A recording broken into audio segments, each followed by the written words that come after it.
Steady round of golf when all the world's best were struggling and falling by the wayside around him. Kelly Tillman alongside Brandel Chambly and Frank Nobilo. We have the full recap for you starting right now. We begin with Dustin Johnson, who had a three-shot lead when the day began, Brandel. And he didn't have much of a lead when he walked off of the second hole. He barely missed this, Frank. Barely missed the green, but the U.S. Open makes you pay big for a small miss. Yeah, you got to think there, maybe a mistake on the second, the third shot, the fourth shot, and of course instantly stands on the third tee and makes an equivalent mistake he's just done with the short clubs and hit this way left to add insult to injury. He would find that ball, but 19 seconds too late, have to go back to the tee, make double bogey. Meanwhile, Phil Mickelson with a 3-wood found the fourth green. His first putt went well by. A 3-putt par left a bad taste in his mouth. And Graeme McDowell at the fifth, watching the carnage of Dustin Johnson maintaining his cool. Yeah, there's a cliff all the way down the right-hand side with a hazard. You've got to start this on such a straight line. It was like an arrow there, just catches the front of the green and runs out. Just a great tee shot. So he'd get to 4 under, and he would have the lead. Tiger Woods trying to put together some kind of charge. Not getting the birdies at 3 or 4. Stands up on the hole that some players today made eagle on. Almost everybody made birdie on. One made double eagle on. And this 3-wood, just like Mike Davis had in mind when he shaved the bank, found the ocean and would lead to yet another bogey. Ernie Els at the 10th. Yeah, this shot's going to hurt tonight. Currently at that particular stage, should I say at that stage, he was -2. Remember, even par won this golf tournament. You flare it to the right, and your problems get worse and worse. That led to a double bogey. In a round of 73. McDowell at the 12th. Well, he hit it in a lot of bunkers this week, 14 to be exact. Only got it up and down 6 times, but none more important than that one at the 12th. Stays at 2 under and 2 shots ahead. Gregory Havray, 391st in the world ranking, here at 14. Well, after all sorts of problems in the par 5 we all talk about, a little fortuitous bounce across that flag. Had it gone long, he might not have hung in all the way, but instead makes 5. And McDowell at 17. Everybody sort of holding their breath as he hits this shot up the hill at the 14. 14, excuse me. Off of the back of the green, you're wondering if carnage could happen here late in the day in the final group. And he would avoid carnage. He would go up, manage to make a bogey, and get to the 17th hole, where Gregory Havray was perhaps the biggest putt of his life, trying to save par, trying to keep the pressure on Graeme McDowell. So McDowell. The 17th hole here, the green is so small that you can't go long. Ocean to the left, finds the front bunker. And as good as his bunker play was this week, did not get it up and down and drop back to even par. Gave one up at the 17th. The Frenchman now trying to apply just a little bit more pressure. Must make birdie at 18. Goes awry, and the Frenchman would have to sit and wait and hope that the Northern Irishman would make a mistake. A mistake he would not make. Every player dreams 2 putts to win the Open. Northern Ireland for the first time and Europe for the first time in 40 years.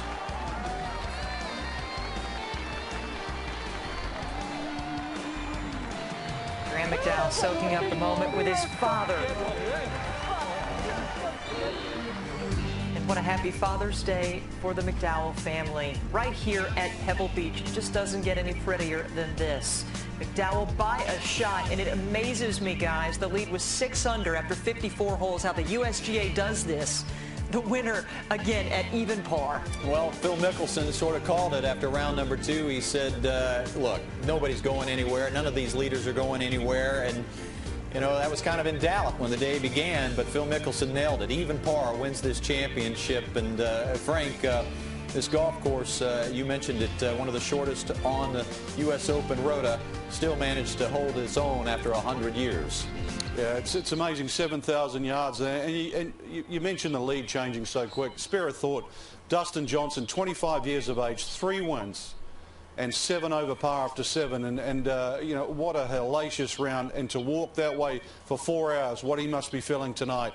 Tremendous talent, and he's got a long way to go in this game. But we saw a Frenchman today, Kelly, that just came out of nowhere And man, did he swing the club well? Did he play well? That was just, it was a breath of fresh air. Yeah, technically he came out of England in a playoff, 6 guys for 5 spots. Probably didn't even think he was going to be here. And after all of that, he finished second and spoke to our Steve Sands. All right, Kelly, thank you. With the runner-up of the 110th U.S. Open, Gregory Havre. Gregory, where did you know that you were right in the mix? Was it on the back nine? Was it on the front nine? Where did you realize where you stood? Pretty much when I saw the board on 8, I think, where I saw the leader struggling. Then Graeme was 3 or 4 under, and I was down the mix. And from there, I thought I had a really big chance. And sure, if the leader would have started, if Dean would have started with some birdies, it would have been another story. But yeah, on this type of course, you can expect pretty much everything. Yeah. You looked like you were in complete control and very calm. What were you feeling inside? Yeah, I was really calm. I'm still. I slept great. Woke up this morning with my lads. Then we had fun, and I enjoyed really that round with Tiger. I was very glad to start well with that 3 on the first, another birdie on that par 5-6.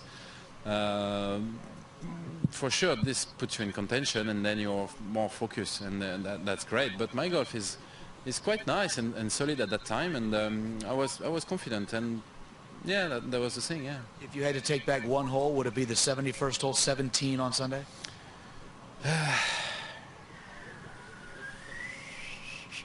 Yes, I guess, or that 3 putt on the 10th. Was bad first putt. It's a shame my putting has been really strong on the first 3 days. Today wasn't as good. Wasn't terrible, but I missed a few ones. I holed yesterday and the days before. That makes a difference for sure. Last thing, what do you take from this experience? Oh, some great things in my luggages now. I will have such a great experience with Tiger in Pebble Beach, US Open. And I know I can do it, so hopefully I will come at the French, which is going to be my next tournament, Loch Lomond and the Open, and be strong of that and doing better than here. Yeah. We appreciate the time. Good luck. Thanks a lot for a week. Thanks a lot. Okay, that's Gregory Havre. Kelly, let's go back to you. They are sipping champagne in France. Nearly a U.S. Open victory. Some notable scores for you. Lee Westwood had it going for a little while today. A quick start in his final round. Round of 71 at +8 leaves him tied for 16th. Yeah, and you just got to tip your cap to Tom Watson, who still at 60 years old keeps turning in great performances ahead of some of the best or highest-ranked players in the world, like Paul Casey, like defending champion Lucas Glover, and like 18-year-old Roa Ishikawa. Well, you see Harrington there too. He must be excited. He started this run of perhaps another generation of European winners.